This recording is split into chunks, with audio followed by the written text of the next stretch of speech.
Welcome to a TV20 News Break. I'm Dan Monroe. Forbes recently hosted their yearly Under 30 Summit here in Cleveland, and Mayor Justin Bibb provided a toast to all those visiting for the summit. You know, you're standing in a historic building in our great city. This building was built by the esteemed civic planner, Daniel Burnham. He created this entire plaza that we have here in the core of our city.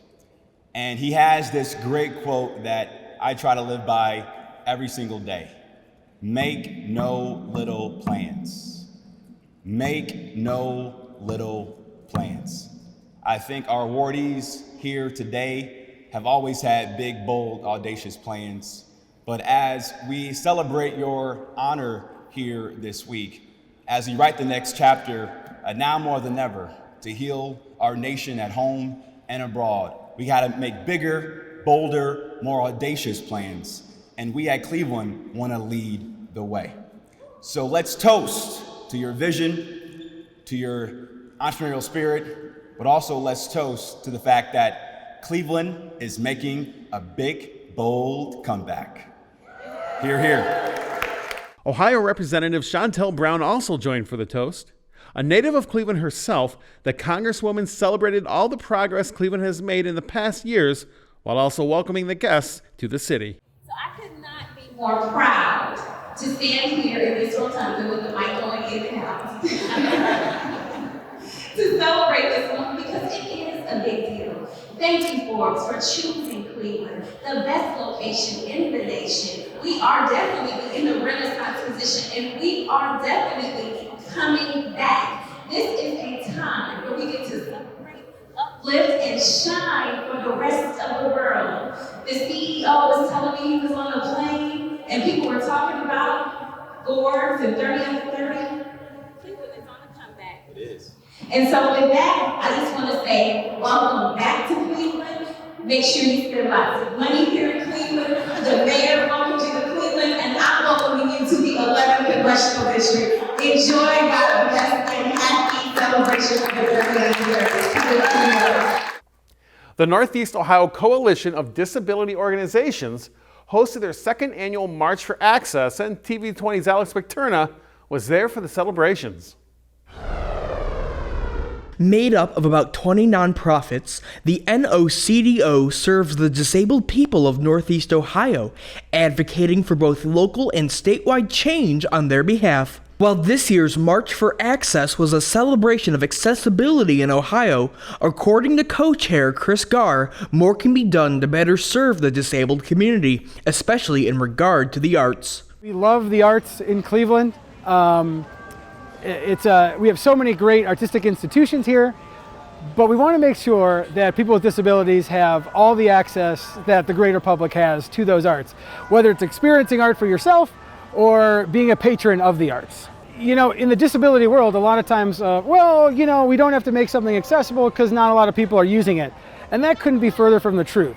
So what an event like this does, it says, hey, come out, be visible, be present, come to the quintessential public gathering space here in the city of Cleveland, and let's be loud and proud about the rights that we should have as individuals, any individuals, but specifically people with disabilities. So, we've made everything accessible as possible here at this event, so people aren't afraid to come out.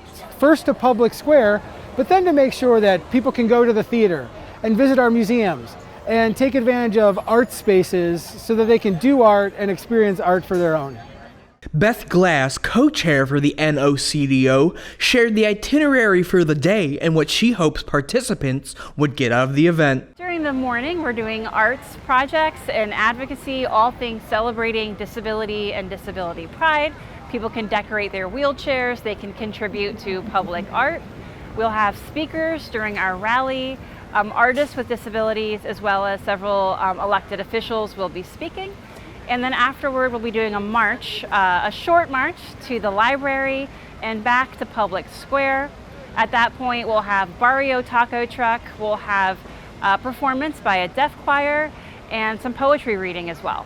Our main message today is that disability pride is real, the disability community matters, and it's really important to have more access to the arts and advocacy for making the arts more accessible and welcoming to all people. Sapphire, who is wheelchair-bound herself, said that events like these represent one thing to her: unity. In Cleveland, we have a big disability community, but we don't come together a lot. So this is like that one time of year everybody comes together and like support the same cause and truly see how much alike everyone truly is. Last night, well, yesterday, I was at a event and somebody asked me what would the most accessible world look like. And I thought about it, and then a world that's actually designed for people with disabilities would literally mean access for everyone, not just us, but everyone else as well. Because once you allow access for people with disabilities, there's instant access for disabled people as well. For TV20, this is Alex Picterna. Thank you, Alex. You can find the full March for Access event on our YouTube page at TV20 Cleveland. Now in its 25th year, Taste of the Browns is the major annual fundraiser for the Greater Cleveland Food Bank, the region's largest hunger relief organization. TV20 reporter Catrice Head was in attendance and has more with this story. Thanks, Dan. We're here at the Cleveland Browns Stadium for the Taste of the Browns, celebrating 25 years of fundraising, bringing food to the communities in Cleveland. It's a wonderful event. Let's tell you more about it. You know, this is one of our largest fundraising events of the year. It raises critical dollars to help us provide nutritious food well into the holiday season and all year long. Our goal this year is to raise $350,000, and since every $1 donated helps provide 3 meals, we could collect enough money to provide 1 million meals in just one night. The need for food services is real in Northeast Ohio, according to the Food Bank. For the fiscal year ending September 30th, the food bank served more than 400,000 people in 6 Northeast Ohio counties. Hunger, as a concept, does not discriminate. Male, female, black, white, red, yellow, pink, children of all ages, and it's not just food, necessities, hygiene, all the things that we can offer in packages and kits. The food banks put 52 million pounds of stuff out this year and pushed it. That's what we're here for. The more meals, the more millions, the more pounds, the more benefit for the city. This money stays in our community. Through the night, the representatives from more than 40 restaurants, breweries, and wineries served the crowd. I'm just honored to be invited and help raise money for the community. It's a great event. It's exciting. It's always like almost 1,000 people here every year, and I'm just honored to be invited here and help for the cause, be part of the cause. What do you have here today? We have miso butter poached shrimp over pickled lentils and braised turnips. Overall, the food selection at the event was plentiful and diverse. The options ranged from upscale eats to comfort food. A grazing table is just a large accompaniment of cheeses, meats, fruits. It's like a charcuterie board on steroids. We pair ours with a lot of finger foods as well, and we have a huge variety of stuff you can choose from. This is such a wonderful example of a community coming together, amazing restaurateurs, Browns players and alumni, and so many generous individuals here tonight to help. Tonight's event was wonderful, tasting food from local restaurants all over Cleveland for a good cause of fighting hunger. I am Catrice Head for TV20. We are Cleveland. Thanks, Catrice. This year's Taste of the Browns raised $350,000 from ticket sales, auctions, and donations. Every dollar donated provides $10 worth of food. For more information or to volunteer, call 216-738-2139 or visit greaterclevelandfoodbank.org. A special proclamation ceremony was held at Fairfax Recreation Center by Cleveland City Council President Blaine Griffin for the champions of local boxing Team 216. TV20's Alex Picterna was there with this story. What we want to do here today is just like we do at all of our recreation centers, recognize our young people for their athletic abilities, but also let them know that we're here to support them through all of their trials and tribulations as well. So here with Coach Fred and his team, and this is just a great program. It's one of those hidden jewels in the city, and Coach Fred is one of those guys who is committed to our community and committed to these young folks and doesn't get near enough credit for how much he sacrifices to help these young people. But the fact that you'll be recognized in perpetuity in the city record in the history of Cleveland should say volumes, speak volumes for, you know, who you are, so that you can always tell your children, your grandchildren, even though these young people are here today, that my name is in the city record for the city of Cleveland for doing something that was recognized. And that's what's important. Head coach and founder of Team 216, Fred Wilson, couldn't have been more honored to be recognized by the city, but was humble, congratulating the 3 students of his gym who were titled city champions. Well, this Proclamation really makes me feel great. You know, it's a volunteer service, it's all for free, it's for the good of the community, for the kids, keep them out of trouble, but it also give them a strong foundation so they can take that anywhere. Even if they're not boxers, they can take that, what I'm teaching them, they can take that anywhere. We had 3 fighters that fought in our show, and they did an outstanding job. Zamir Keith, he won his by knockout, and the other guys won, Mad Max won his. They all won city titles. And the city recognized us as being a strong team, but not just strong in boxing, just strong in the community, you know, to help bring the kids, point them in the right direction. I asked the 3 champions what their thoughts were on being given proclamations by the president of the Cleveland City Council. Receiving this today, it actually makes me feel real special. Got my whole family out here too. Honestly, I didn't even know I could pull this off if it wasn't for them. They kept pulling me. I got tired of them keep pulling me towards it, but at least I did it, and I received this from the city, and I'm very thankful for this. I am gonna hang this up on my wall, but I'm very thankful for this. I'm very happy for this stuff. Getting the certificate was a big honor, especially participating in the Killer Cake Classic really meant a lot, and I was glad to have some kind of physical piece of remembrance from that.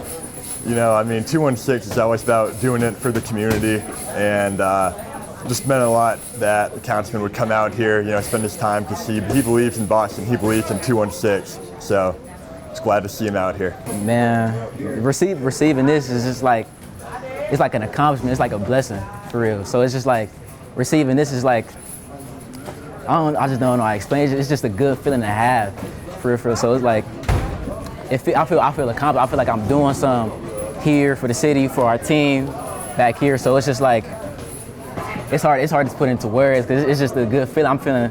I'm feeling too good about it to put into words. For TV20, this is Alex Victorna. Thanks, Alex. Original art and creativity were on display as created by a handful of some of Cleveland's best artists. TV20's arts and culture reporter Cornell Calhoun III has the story. Thanks, Dan. I'm at the Tower Press Development, the Live Work Loft Building, 1900 Superior, downtown Cleveland, and I'm here for the Tower Group Artists Art Exhibit. Let's go inside and get the 411. The Tower Press Apartments in Midtown Cleveland is the anchor of the Superior Arts District and a haven for artists and creatives, offering them a discount on their rent along with ample space to work on their art. Today, in the lobby of the Tower Press, these artists displayed the fruits of their labor at an art exhibit.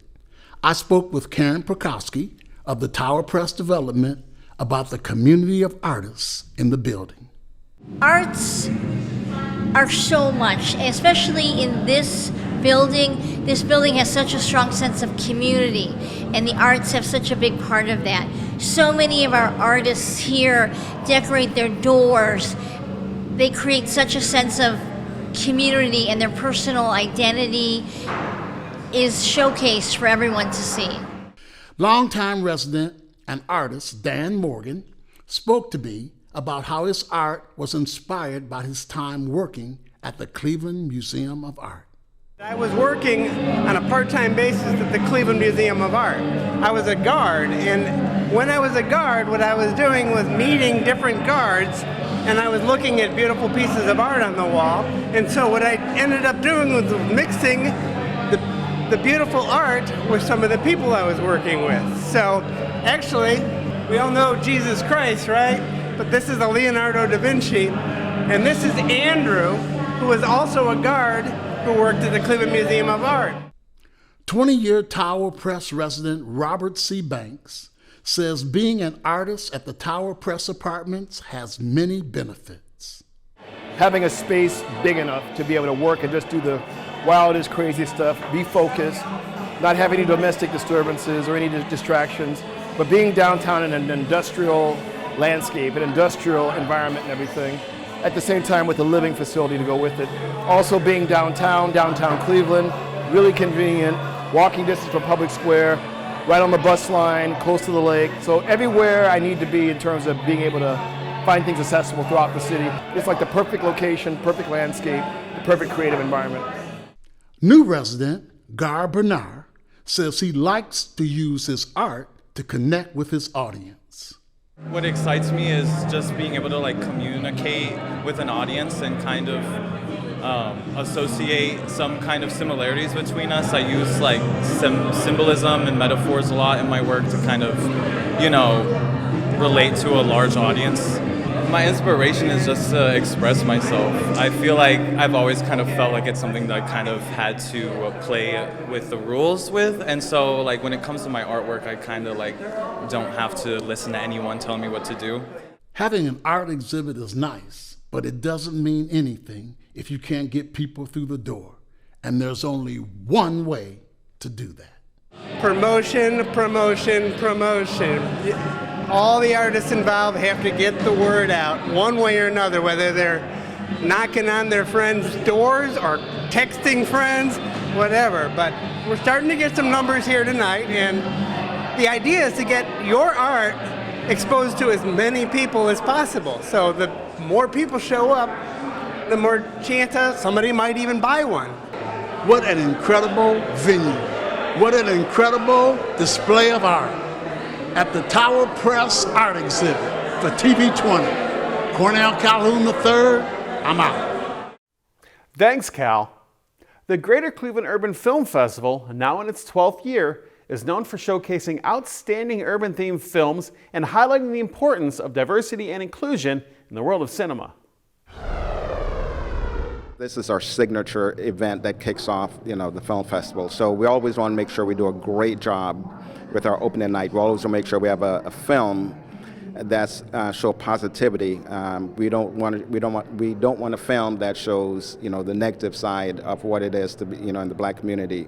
One of the reasons why you have a film festival is so we can tell our own stories, and so we want to tell the positive side of our community. This platform presents opportunity for those that are looking to get their message out, looking to, get their product out, and just an opportunity to present content, new content for us as viewers. The opening night ceremony took place at One Cleveland Center, where celebrities, filmmakers, and film enthusiasts gathered to celebrate the festival's launch.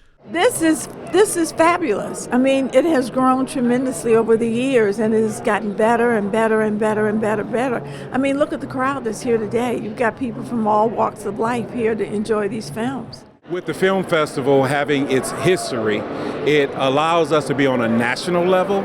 It allows people to see how brilliant our city is in regard to offering opportunities to those in the industry, the full range of the industry, and that we're prepared to continue to advance and grow. So it's a very exciting time for us, and I personally look forward to this annually, and I know so many other people do as well, and you blink, and it is the next GCUFF celebration. We spoke with Donna Dabbs, GCUFF's executive director, who shared her enthusiasm for this year's lineup. You expect to try to understand what's going on for the whole weekend, because it's a film festival, but it has a lot of different moving parts. There's shorts, there's feature films, there's educational panels, there's free community screenings. We have some technology hub with an exhibit. We've had a podcast contest. We have a pitch contest. So there's so much that happens over these 9 days. With a diverse lineup of films and events, the Greater Cleveland Urban Film Festival promises to be a week of inspiration, dialogue, and celebration of urban culture. We have 70 films this year, and typically that's how much we have. We have 4 theaters at Atlas Cinemas at Chico Square. So of the 70 films, I think 53 of them are either short films or documentaries, and we have about 18 featured films this year. The Greater Cleveland Urban Film Festival is a true testament to the power of storytelling and the importance of diversity in the world of cinema. The National Caucus and Center on Black Aging, or NCBA, hosted their 7th annual Senior Expo here in Cleveland, and TV20's Alex Picterna joined to learn more about the organization and what they offer to Cleveland's older adults. Made up of 18 chapters across the country, the NCBA is a nonprofit dedicated to assisting the older adults of color across America. Founded in 1970, it is one of the country's oldest organizations dedicated to aging issues, and the only national organization devoted to minority and low-income aging. Our mission is to provide opportunities and to make sure that older adults, particularly older adults of color, have all the opportunities and can live a life of dignity and a life where they still can be contributing citizens. When you have over 40 employers come out to try to encourage older adults to become part of their staffs, that's remarkable, and so we're very pleased of that partnership that's been developed. Other countries, people revel. They think that older adults bring so much wisdom and they depend on that wisdom. We've got to change that in this country to understand that these people have worked all their lives, they've raised their families, they contributed to their communities, so they have so much more to offer than maybe someone just coming out of college.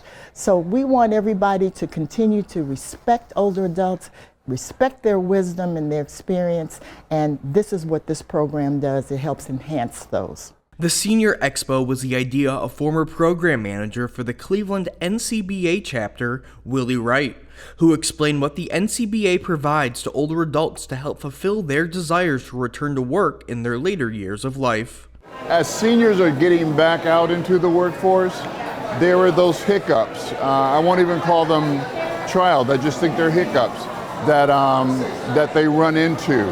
You know, ageism is one of them, racism is another, and there needs to be an organization out there that will back the senior and support them, and not only that, but to also share with the employment community the value that these men and women bring to the table. It is our job to make sure that we let the community know that we prepare our seniors to get back out there into a workforce that's a little different than the one that they were in when they was out there before. This year's Senior Expo touched on more than just employment, with vendors providing valuable information on everything from physical and mental health to dietary and food-related questions.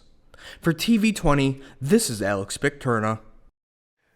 And to learn more about the NCBA, you can visit ncba-aging.org or call the Cleveland NCBA office at 216-721-9197. The Greater Cleveland Volunteers hosted their annual Picklefest here in downtown Cleveland, and it couldn't have been more Dill-Lightful. Here's TV20's Alex Picterna with the story. Now in its 5th year, Picklefest is one of the largest fundraising events hosted by the Greater Cleveland Volunteers, who provide volunteer work for various events and nonprofits across Northeast Ohio. One is we want to promote volunteerism in the community and encourage people to give their time to volunteer. But secondly, it's our biggest fundraiser of the year and helps us raise money for our programs and services to get volunteers engaged in helping. We have more than 60 or 70, I think, this year where we're sending volunteers out just to special events. And then we also have about 100 nonprofits that we send volunteers to regularly to help throughout the year. It's just so great to have such a wonderful support from the community. With a record turnout and featuring nearly 70 vendors this year, attendees gathered from across Ohio and beyond to enjoy a day of celebrating everyone's favorite side dish. Just a great, I don't know, it's a great little side dish. Everybody loves it. Yeah, like the same thing. Everybody loves pickles, right?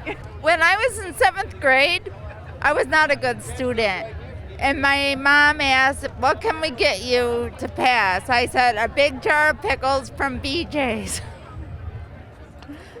I pass. I mean, the vinegar is a little bit much sometimes, but I do like it. You know, when you run, then it reduces your cramps, so that's pretty good.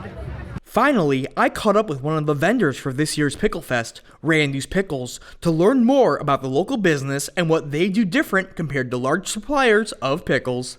Our original owner, Andrew, who is also referred to as Randy, he had started it. He actually went through a really bad breakup, and during the breakup, he went to the grocery store to find a comfort food, and pickles were his comfort food. And when he was there, he was looking at everything on the shelf, and he was not happy about what his selections were. He was really concerned about how chemically everything was, and he's like, I bet I can do this better. So he went to his grandma, and he and his grandma started working on canning and jarring pickles, and that's when the idea behind Randy's Pickles really came to fruition. And all of his friends, they were selling them out of his garage at first, just to friends, and then it really just kind of blew up. There's been a lot of ones that we've tried, a lot that were very successful, a lot that were not. Actually, right now, our big pickle that everybody's been asking to come back is our Sideburns pickle. So Sideburns is actually a grilled pickle, and we're really excited because we're going to be bringing that back here soon. But we had to really work on redoing the recipe because it's hard to do in a large kitchen. So this really is like a handcrafted pickle that has to be done in our smaller kitchens. And I will say we listen to our buyers, right? Whatever they tell us they like is what we're going to try next. We don't want to be too out there. We want to keep our pickle, from the earth and make sure we have the right flavorings and keep them natural. But we definitely love listening to all the people sampling our pickles today. For TV20, this is Alex Picterna. Pickle. To learn more about the Greater Cleveland Volunteers or how you can get involved, visit greaterclevelandvolunteers.org. The residents of Cleveland's Ward 5 joined at the Friendly Inn to learn about upcoming elections and enjoy a little ice cream. TV20's Alex Picterna has more. The event was the result of a collaboration between District 9 Councilwoman for Cuyahoga County, Meredith Turner, and Ward 5 Councilman for the City of Cleveland, Richard Starr, bringing together local alumni of fraternities and sororities. Elections are important, but you have to be election ready. So we need to make sure that people are registered to vote. We need to educate them on who's on the ballot. Now, we don't tell anybody how to vote, but it's important as far as participation that people have the tools that they need to engage. And so that's what today is all about, National Voter Registration Day. This is happening all across the country in every state. And we are here in Cleveland, Ohio, making sure that people are prepared. There is an election coming up on November 8th. A lot of judges are going to be on the ballot. So we want to make sure people are prepared to participate in that election. For Ward 5 Councilman Richard Starr, bringing this valuable information to his residents is one of the most important jobs of a public servant. So what happened was County Councilwoman Meredith Turner reached out to me and said, hey, let's put something together. And she was talking about how we're going to bring some ice cream. How do we get her sorority involved? How do we get the fraternity that I'm a member of, Alpha Phi Alpha, involved and say, hey, you get more things done when you collaborate with others. So us all just being able to be the leaders that we are, public service was the best way to do it. Historically, we know that Ward 5 has been a low voter turnout, but we just cannot rest upon that. We have to engage the people. We have to meet them where they are at. So we said, hey, come to Friendly Inn, which is our social service agency. Please, City of Cleveland, do not forget, November 7th election is here. I believe October 11th is early voting starting at the board election right on 30th and Euclid. Make sure you do your due diligence and participate in this election. Do not be on the sideline saying what didn't happen when you did not register, when you did not do your part. Let's work and let's get out. Grab a friend, grab a family member. Vote November 7th election. Councilman Richard Starr. For TV20, this is Alex Picterna. Thank you very much, Alex. Well, TV20 is streaming live 24/7. Visit TV20cleveland.com to see our live feed and more. Stay connected with TV20 wherever you go by liking and following us on Facebook, X, formerly Twitter, and Instagram. And be sure to subscribe to our YouTube page to watch our numerous programs. Thanks for watching TV20 News. I'm Dan Monroe. Be sure to stay tuned for more on TV20. We are Cleveland.